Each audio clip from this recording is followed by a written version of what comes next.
గుంటూరు పల్నాడు జిల్లాల సరిహద్దు బోయపాలెం వద్ద జాతీయ రహదారిపై జరిగిన ప్రమాదంలో 3 సజీవ దహనమయ్యారు. 2 లారీలు బలంగా ఢీకొనడంతో మంటలు చెలరేగి 2 డ్రైవర్లు, క్లీనర్ మంటల్లో కాలి బూడిదయ్యారు.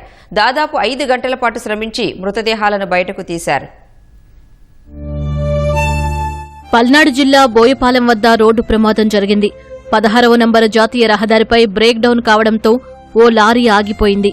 ఉదయం 5 గంటల 45 నిమిషాల సమయంలో కర్నూలు జిల్లా నుంచి నాపరాళ్ల లోడుతో మచిలీపట్నం వెళుతున్న లారీ రోడ్డుపై ఆగిపోయిన లారీని తప్పించే క్రమంలో అదుపు తప్పింది. బలంగా డివైడర్ను ఢీకొట్టింది. అదే సమయంలో గుంటూరు నుంచి చిలకలూరిపేటకు పేపర్ లోడుతో వెళుతున్న లారీ డివైడర్ను ఢీకొట్టిన వాహనాన్ని ఢీకొంది. 2 లారీలు బలంగా ఢీకొనడంతో వాటి ముందు భాగం నుజ్జయింది. బలంగా తగలడం వల్ల ఇంజన్ల నుంచి మంటలు చెలరేగాయి. పేపర్ల లోడు లారీ కావడంతో మంటలు వేగంగా వ్యాపించాయి. నాపరాళ్ల లోడు లారీకి కూడా మంటలు అంటుకున్నాయి. దీంతో 2 లారీలు దగ్ధమయ్యాయి.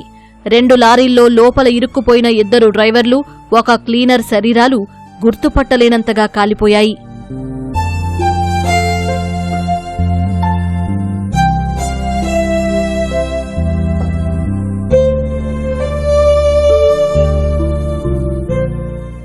సమాచారం అందుకున్న పోలీసులు, అగ్నిమాపక సిబ్బంది ఘటనా స్థలానికి చేరుకుని మంటల్ని అదుపులోకి తెచ్చారు.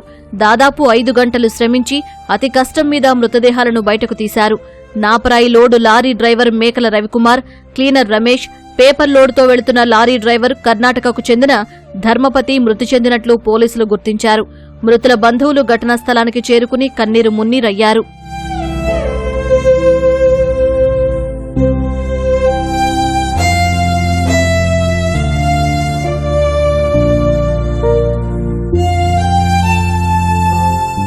బోయపాలెం రోడ్డు ప్రమాదంపై మంత్రి గొట్టిపాటి రవికుమార్ దిగ్భ్రాంతి వ్యక్తం చేశారు.